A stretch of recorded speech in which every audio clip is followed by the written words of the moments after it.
자, 여러분들 이제 7급 국가직 해설 강의를 시작하겠습니다. 지난 토요일 날 시험을 보셨죠? 여러분들 어땠어요? 전체적으로 PSAT 실시 이후 처음 시행된 7급 시험이었는데 난이도는 조금 높았죠? 예년에 비해서. 물론 7급 난이도가 3, 4년부터 계속 높아지긴 했습니다만 특히 필수로 가는 종목에서 9급과 같이 7급도 난이도가 좀 상당히 까다로웠다는 것. 그리고 이제 전체적으로 한번 문제 비중을 한번 따져보면 좀 특이할 사항이 뭐였냐면 보통 3문제에서 4문제 정도 출제되는 이 1편 기초이론 총론 파트가 사실상 뭐라고 해야 되나요? 거의 전멸? 사회자본, 소셜 캐피탈, 거래비용 감소 문제 딱 하나 나왔고 나오지가 않았죠.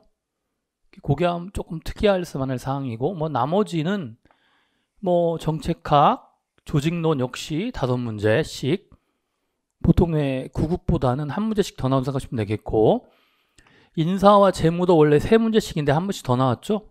25문제니까 활리론이 상당히 비중이 좀 높았다는 거 3B 나왔었고 그쵸? 버라이어티 할 때 그 정형화된 사진 같은 거 문서 문제 나왔고 지방행정은 거의 유사한 것 같고요. 2문제에서 그래서 가장 특이한 사항은 총론 문제가 한 문제밖에 안 나왔다는 거, 행정 이론 문제 주의하시고 매년 그렇지는 않을 것입니다. 그리고 새롭게 좀 까다롭거나 지엽적인 문제가 좀 나왔었고 법령 문제는 한 4문제에서 5문제 정도. 그래서 제가 이 해설 강의와 동시에 총평 올려드리겠습니다. 확인해 보시기 바랍니다. 자, 먼저 1번부터 봅시다. 1번은 제가 누누이 얘기했던 예산 제도의 한계 문제였죠. 그래서 보세요. 사업 구조를 작성하는 것이 어렵다. 결정 구조가 이게 포인트죠. 항상 핵심 키워드. 집권화되는 거는 탑다운 방식의 하향이니까 PPPS밖에 없고 특히 PPS는 모든 사업들을 다 계획을 수립하다 보니까 행정부처 직원, 공무원들이나 또는 국회의원들도 처음부터 찬성하지 않았다고 그랬잖아요. 반대했다고 그랬지. 그래서 조만간 실패했다는 거 제가 말씀드렸잖아요.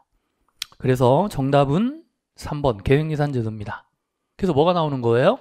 78년도, 70년대 후반에 연기준이 나오는 거죠. 카트 행정부터 연기준. 정답 3번이고요. 자, 2번 준예산 문제인데 이거는 9급 시험에 나왔던 내용이에요. 옳지 않은 거. 자, 예산안이 회계연도 개시일까지, 그쵸? 1월 1일까지 의결되지 않을 때 준예산을 편성하는 거 맞죠? 불성립 예산입니다. 국회 의결을 당연히 필요로 하지 않죠. 그래서 준예산은 사전의결 원칙의 예외였잖아요. 비상사태 아닙니까? 국회 의결 안 됐는데 어떻게 필요로 합니까? 그래서 정답이고요. 법률상 지출 의무의 이행은 헌법 제54조 3항에 나와 있는 2번째. 이미 승인으로 사업의 계속비 이건 3번째. 그리고 하나가 첫 번째가 뭐예요?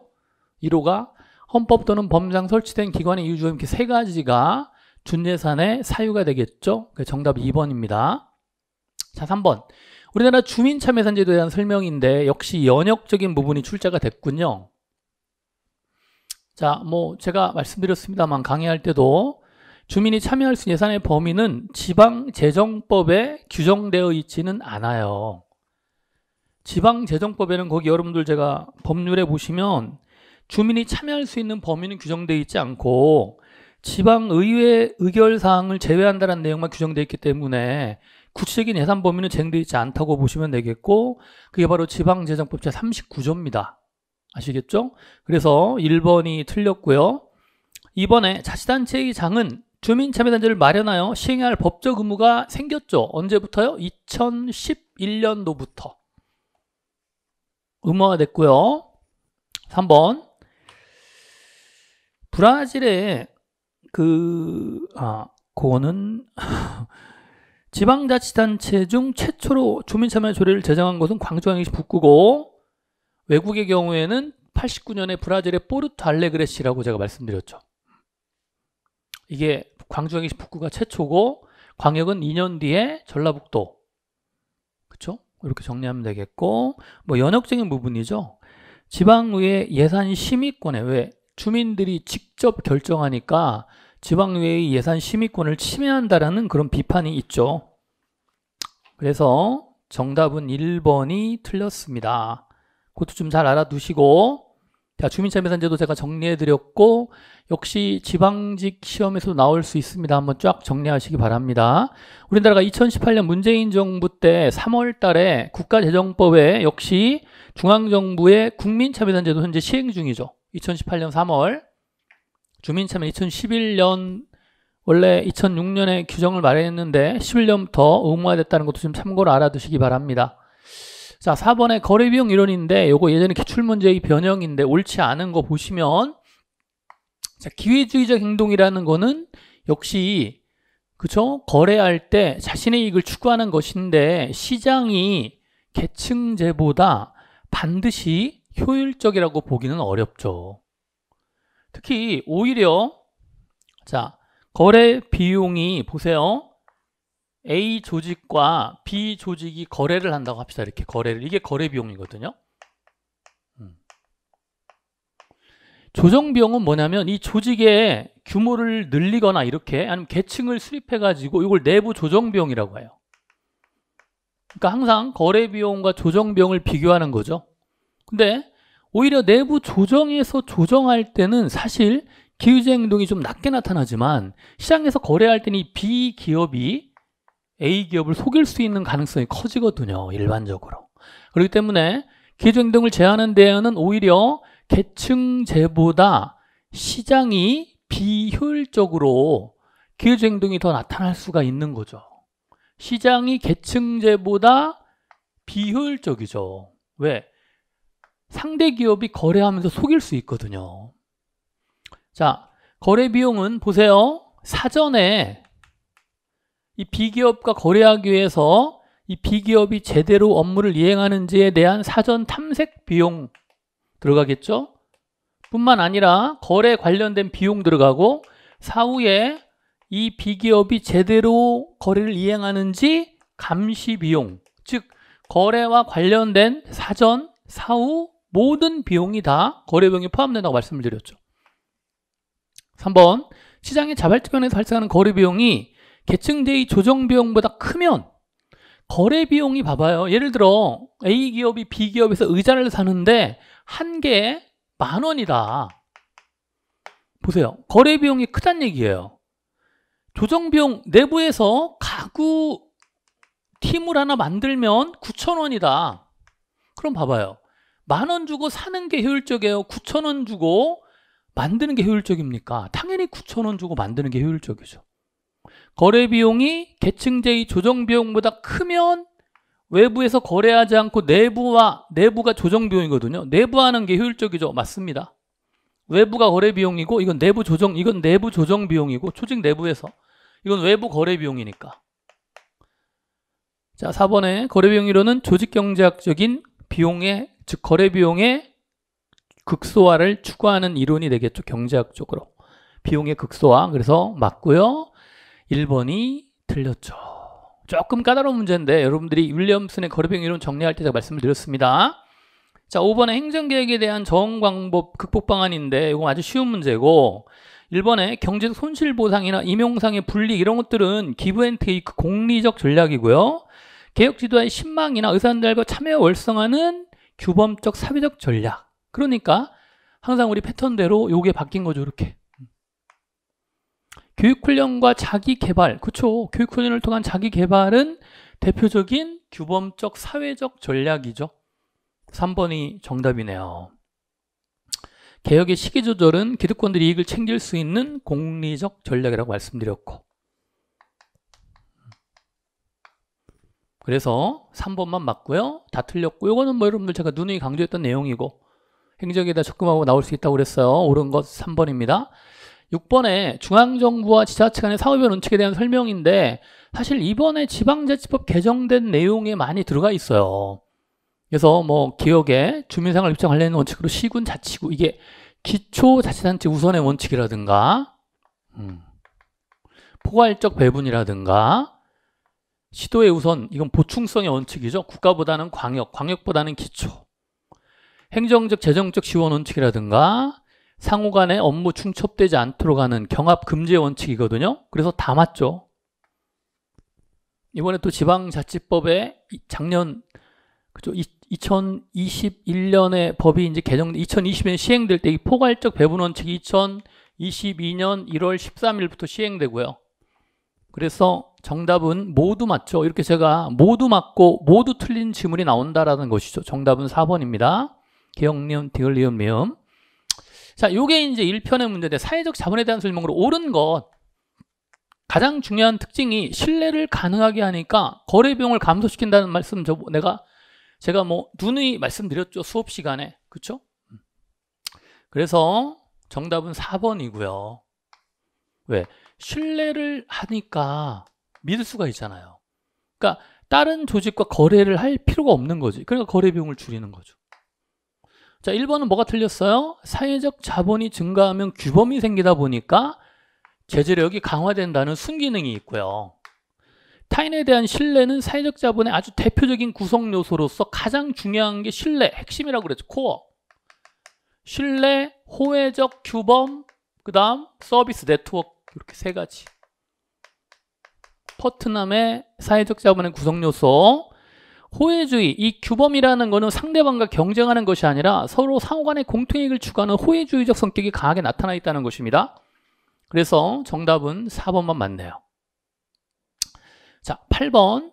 일반적인 조직구조 설계 원리에 대한 내용이고 조직 구조의 뭐 기본 변수, 상황 변수에 대한 것인데 옳은 것만을 고르면 자, 라인과 개선과 스텝 참모 중에서 라인은 수직적인 계통으로서 이렇게 부하에게 지시명령 통제하는 그러한 방식이고 참모는 이렇게 옆에서 붙어서 이건 라인이고 그쵸?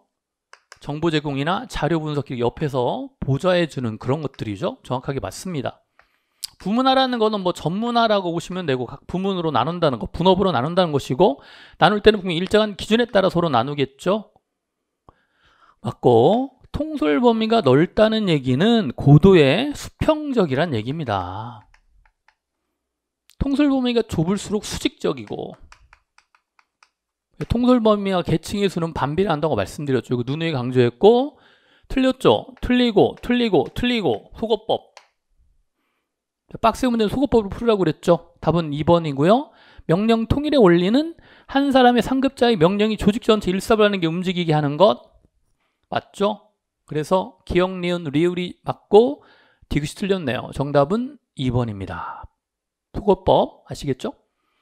자, 9번이 이제 이게 조금 까다로운 사실 문제는 홉스테드의 문화 차원 이론인데 홉스테드 뭐 기본 개념이 나왔었는데 우리나라는 뭐 집단주의가 강하다고 그랬고 뭐 사실 이런 문제가 나온다고 해서 너무 당황하지 마시고 하나씩 같이 읽어보면서 소거를 하세요.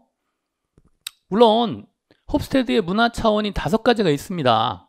첫 번째가 권력 거리두수 해가지고 PDI가 있고요. 조직 내 불평등을 학업자들이 하는 정도, 인용하는 정도면 용인하는 정도, 이 정도 불평등을 용인한다. 이 정도가 권력 거리두수라고 해요. 이 정도 불평등은 받아들인다 이거지. 이번에 개인주의나 집단주의, 그래서 뭐 집단보다 개인을 우선시하는 정도가 높으냐 낮으냐. 세 번째가 불확실성 회피지수라고 해서 불확실성과 모호성을 회피하는 정도를 말합니다. 이거 UAI라고 그래요. 인덱스.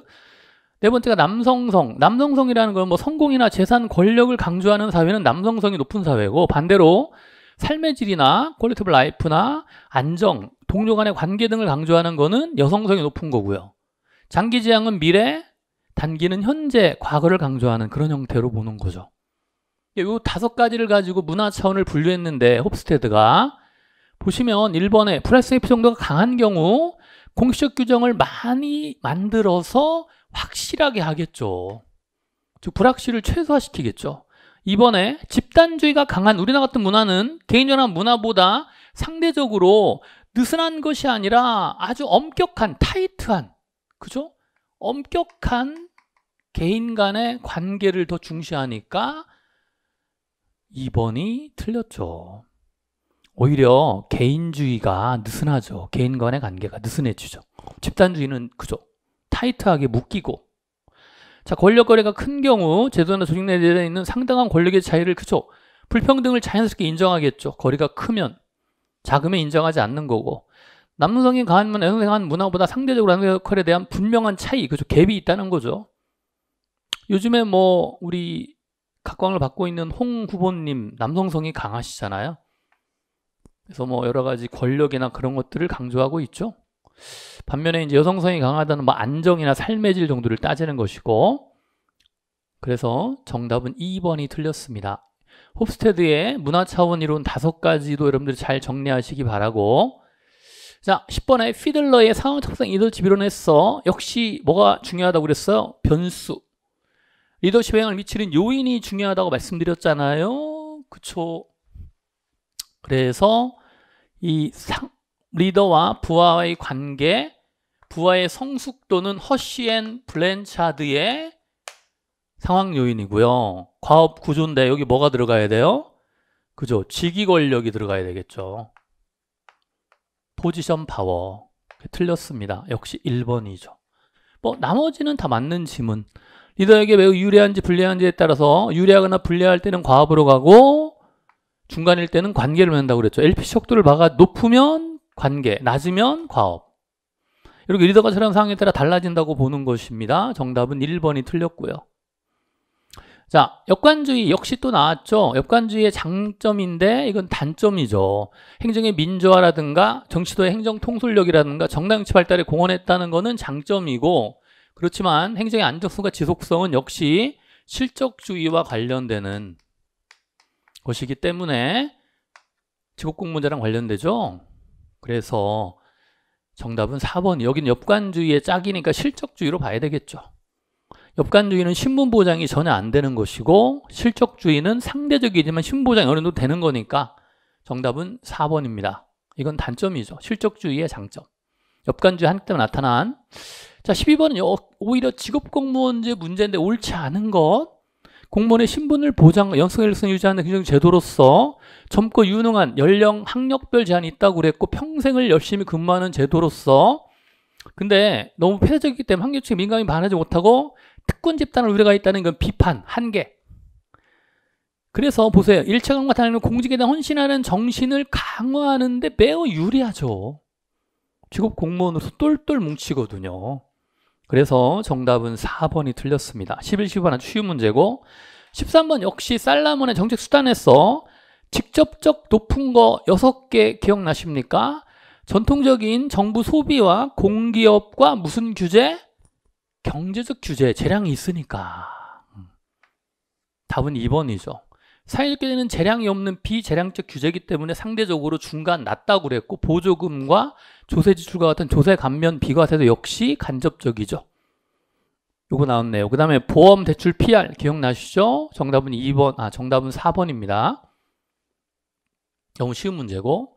14번 이것도 예전에 기출문제였죠. 군무원 문제였는데, 정책평가 일반적인 절차인데 제일 먼저 평가할 때도 항상 뭐 목표가 먼저라고 그랬죠.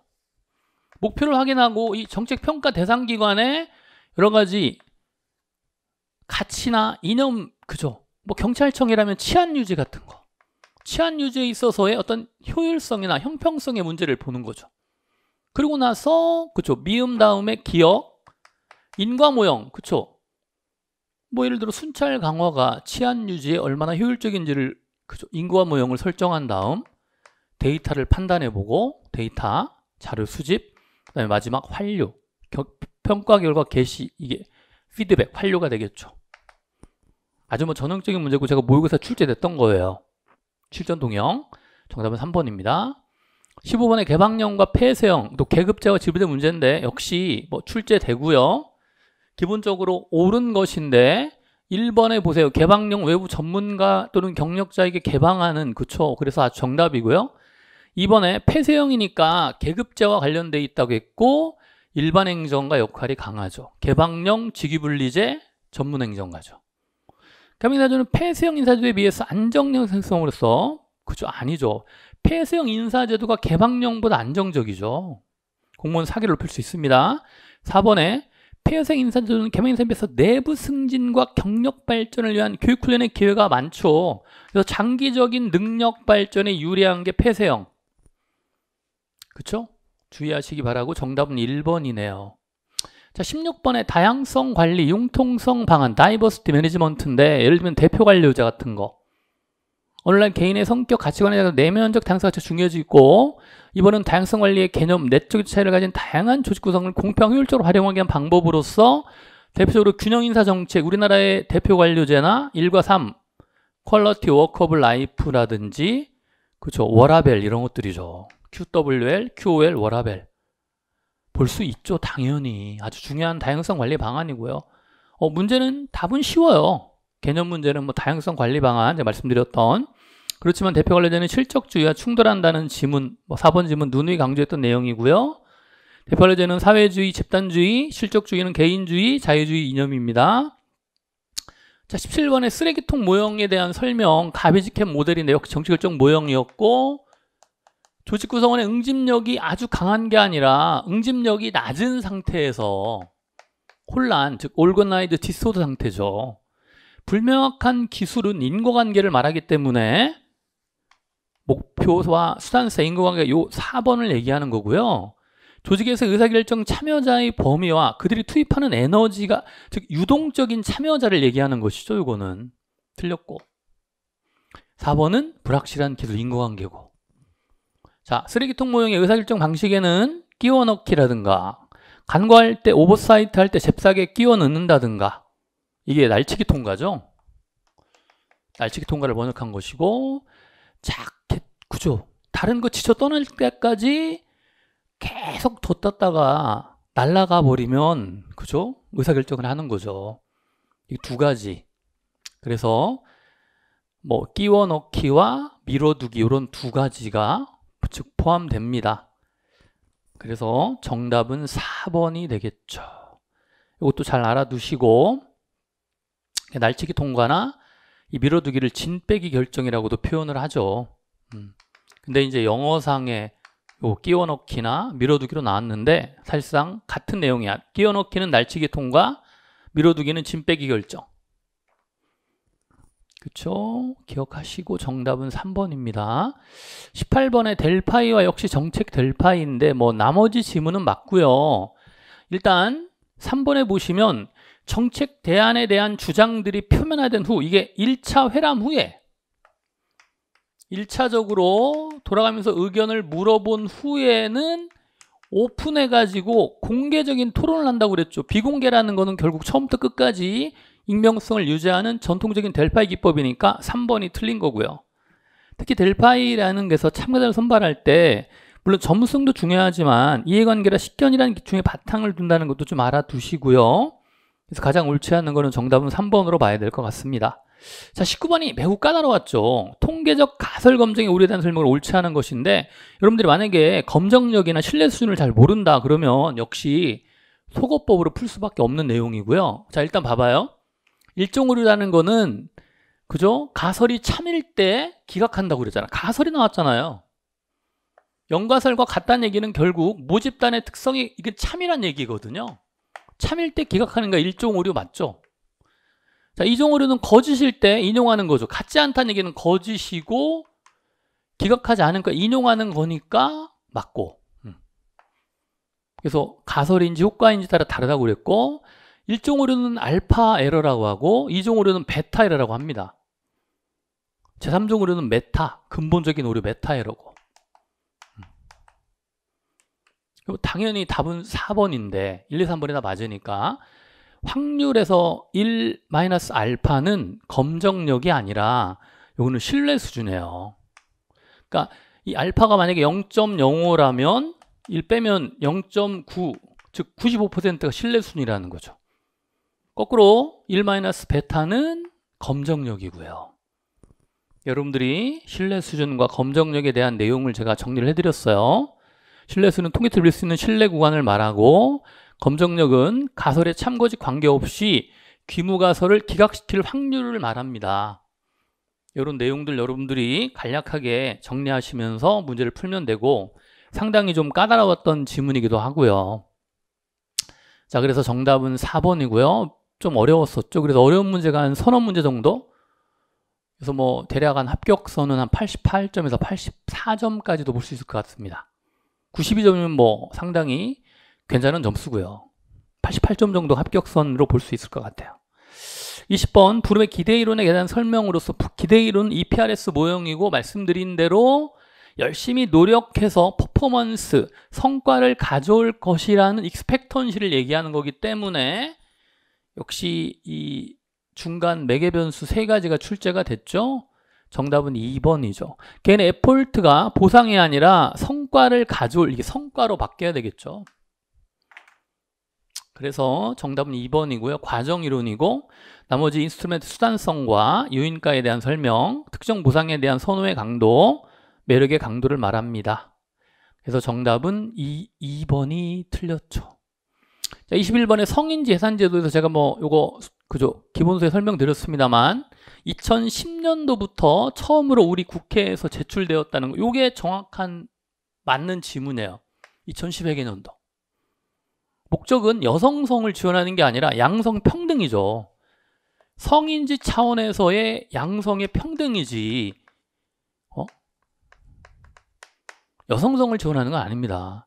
84년 독일이 아니라 호주라고 제가 말씀을 드렸고 호주. 그 다음 우리나라는 성인재산 예산 사업만을 하다가 나중에 기금 사업을 포함시켰어요. 2011년도부터. 사실상 성인지 예산이 성인지 재정제도로 봐도 돼요. 왜? 예산 플러스 기금이 재정이니까. 그러니까 2010년도에는 예산만 하다가 11년도부터 기금까지 포함시켰거든요. 요거 여러분들이 정리하시고 성인지 예산, 국가재정이 남녀에게 어떤 영향을 미치는지에 대한 여러 가지 분석을 실시합니다. 84년 호주 처음 실시했고 오스트레일리아, 우리나라 2010년에 성인지 예산을 도입하였다가 지금 현재 시행 중이고 2011년에 기금 사업에도 적용했기 때문에 사실상의 성인지 재정 제도가 되겠죠. 사실상. 그래서 정답은 1번이 맞습니다. 나머지는 다 틀렸고 이것도 조금 까다롭긴 했어요. 근데 1번을 정확하게 알면 풀 수 있는 문제고 자 22번에 오찌에 이것도 분권화 정리인데 자 여러분들이 만약에 처음 그쵸 이런 개념이 나온다 그러면 이게 지방행정 파트고 분권화라는 건 결국 집권화보다 분권화, 지방분권이 더 바람직하다는 얘기거든요. 여기서 이제 우리 티브가서를 생각하면 돼요. 중앙정부보다는 지방정부가 지방공공서비스를 공급하는 것이 훨씬 더 효율적이라는 얘기고 그러다 보니까 자 중앙정부의 공공재 공급 비용이 지방정부 비용보다 적게 들면 이건 당연히 규모의 경제인데 이건 바람직하지 않죠. 그럼 중앙이 해야죠. 이게 사무엘슨의 중앙공공재 공급의 효율성을 따지는 거기 때문에 이건 들어가면 안 되겠죠. 그럼 결국은 니은의 문제인데 공공재의 지역 간 외부 효과가 당연히 없어야 되고 티브가설과 같은 다른 지역으로 영향을 미치면 안 되겠죠. 그리고 지방정 해당 지역에서 파레토 효율적 수준으로 공공재를 공급한다고 해야 되겠죠. 파레토 효율 지방정부가. 그래서 정답은 4번으로 가야 되겠죠. 맞는 거는. 5주의 분권화 정리에서 지역 간의 벽이 존재하지 않는 전제조건 하에서 이 티브가설 유사한 맥락 하에서 중앙정부보다는 지방정부 공급하는 것이 훨씬 더 효율적이라는 그런 내용입니다. 결론적으로. 아시겠죠? 그래서 이것도 한번 정리해 보시고 자 23번에 예산의 이용과 전 이것도 역시 법률 국가재정법 문제인데 이용이라는 거는 장관항, 세출기준, 입법과목 간의 상호 융통인데 국회 의결을 얻고 당연히 기재부원 간의 승인이 필요하죠. 그래서 이건 틀렸고 뒷부분 위임 없이 할 수 있다는 건 아니고 기관 간의 이용도 가능해요. 자 법률에 보면 보세요. 중앙선상의 예산의 정 각 기관 간 또는 각 장관의 각 기관 간 또는 각 장관항 입법 과목 간의 원칙은 상호명할 수 없지만 다만 다음 각 후에 어느 하나에 해당하는 경우에 한정하여 미리 국회 의결을 이게 사전 원칙이 예외가 되겠죠. 결과적으로 사전 의결 원칙이 지켜지면 죄송합니다. 사전 의결 원칙이 지켜지면 국회 의결을 얻으면 승인을 얻어서 이용하게 할 수 있다는 것이죠. 그러니까 기관 간의 이용도 가능하다는 거야. 자, 입법 과목 간의 이용뿐만 아니라 기관 간의 이용도 원칙은 안 되는데 예외적으로 사전 의결 원칙이 적용될 때는 가능하다는 얘기입니다. 그렇기 때문에 기관 간의 이용도 가능하다라고 봐야 되겠죠. 세출 예산의 항은 장관 항이니까 이용이죠. 입법 과목 간의 용도 변경이고요. 이용과 전용은 목적, 즉 질의 예외로서 한정성 원칙의 예외입니다. 목적을 바꾼 거니까. 그래서 정답은 2번이 되겠죠. 자, 관련 조문 그 47조 한번 정리해 보시고 우리 법령특강 제가 말씀을 드렸었죠. 23 옴부즈만 제도에 대한 설명으로 옳은 것, 일반적인 옴부즈만이니까 입법부 소속이고요. 시민의 요구가 없다면 직권으로 조사도 가능하다라고 그랬죠. 우리나라는 가능하지 않습니다만 원칙은 신청 조사지만 예외적으로 직권 조사도 가능하게 일반적 옴부즈만. 우리나라는 신청만 가능하다고 그랬죠. 그렇기 때문에 부족한 인력과 예산으로 국민의 권익을 구제하는데 한계가 있다는 여러 가지 시정 조치가 제대로 안 되는 그런 watchdog without this, 즉 이빨 빠진 경비관의 문제니까 이거 맞고요. 사법부가 아니라 일반적 옴부즈만은 국회 입법부 소속이고요. 스웨덴이나 미국. 시정 조치를 법적으로 강제할 수 있는 권한은 없죠. 법적으로 강제할 수 있는 거는 결국 처분에 대한 무효라든가 취소를 해야 되는데 이건 불가능하고 시정을 요구할 수 있는 간접적 요령만 존재한다는 것이죠. 법적인 직접적 요령은 없습니다. 정답은 2번만 맞네요. 자, 25번 빅데이터에 대한 설명이고 25번 빅데이터 계속 나왔던 것이고요. 우리 빅데이터 할 때 3B가 있었죠. 첫 번째가 어마어마한 볼륨, 그쵸? 규모. 그 다음에 어마어마한 속도, 벨로시티. 그 다음에 세 번째가 어마어마한 다양성, 버라이어티였죠. 이 다양성이라는 거는 정형화된 문서나 사진뿐만 아니라 비정형화된 여러 가지 다양한 데이터를 반응하는 것이고, 그렇기 때문에 사진도 당연히 빅데이터에 포함되죠. 포함되지 않으면은 그쵸, 말도 안 되는 것이고, 사진과 같은 데이터를 정형 데이터라고 하고요.